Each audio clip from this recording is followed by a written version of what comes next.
After the Ramadan series, a lot has happened to me.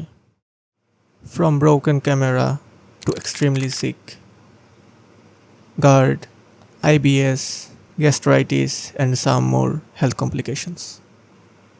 But I never learned to stop. So here we start again. Last 2 মাস আমি regularly workout করতেছি। I lost almost 8 to 10 kg of body weight just because of my sickness, and now I'm rebuilding. কিন্তু এইবার আমি নিজেকে properly track করব। এই রিবিল্ডের প্রতিটা ছোট ছোট ডিটেইল ট্র্যাক করব, and I will be doing it publicly. কি মিল নিচ্ছি, কখন নিচ্ছি, কিভাবে আস্তে আস্তে হেলথ ইমপ্রুভ হচ্ছে, কিভাবে ওয়ার্কআউট করতেছি, এত লং গ্যাপ এর পর স্ট্রেংথ কিভাবে মেনটেন করতেছি, স্ট্র্যাটেজি কি, every single detail will be shared. I will be sharing both my good and bad days too.